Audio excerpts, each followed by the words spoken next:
ఎవరు? అయ్యగారండి, మేము పెద్ద అయ్యగారు రమ్మన్నారండి. నువ్వు పెద్ద అయ్యగారు డ్రైవరే కదా? అవునయ్యా, త్వరగా వచ్చింది. వస్తాం. అయ్యగారు వందనాలండి. అయ్యగారులు అందరూ బాగున్నారా? ఎలా ఉంది మీ సంపాదన? చాలా బాగున్నామండి అయ్యగారు. నాయి 4 షెడ్లండి, 400 గొర్రెలండి, నెలకి 4 లక్షల రూపాయల ఆదాయం అండి. చాలా బాగుందండి సంపాదన. బాగున్నామండి అయ్యగారు. నా ఏమో 3 షెడ్లండి, 300 గొర్రెలండి, నెలకి 3 లక్షల ఆదాయం అండి. చాలా బాగుందండి.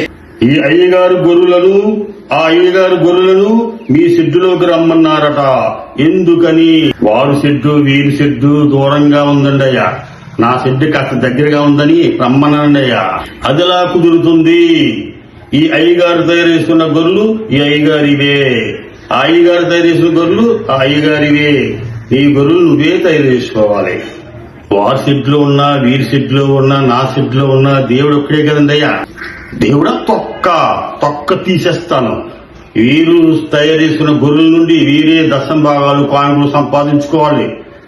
వారు తయారు చేసిన గొర్రెల నుండి వారే దశం భాగాలు కానుకలు సంపాదించుకోవాలి. నీ గొర్రెల నుండి నువ్వే దశం భాగాలు కానుకలు సంపాదించుకోవాలి. ఇది ఇక్కడ రూలు. అర్థమవుతుందా? ఒక షెడ్లో గొర్రె ఇంకో షెడ్లోకి వెళ్ళకూడదు. ఏ షెడ్ గొర్రె ఆ షెడ్లోకి వెళ్ళాలి. షెడ్లు మారకూడదు. మనం ఈ విదేశీ మతాన్ని ఎందుకు ప్రచారం చేస్తున్నామో తెలుసా? మన బాగు కోసం, ఈ దేశాన్ని నాశనం చేయడం కోసం, ఈ దేశ ప్రజలను విదేశీ మతానికి బానిసలుగా మార్చడం కోసం. గుర్తుంచుకోండి. అమాయకపు హిందువుల్ని మతం పేరుతో మార్చి వారిని గొర్రెలుగా తయారు చేసి వాళ్ళ ఆదాయాలు పెంచుకోవడం కోసం గ్రామాన్ని ఇంటింటికి వచ్చి మత మార్పులు చేస్తున్న అయ్యగారుల పట్ల అప్రమత్తంగా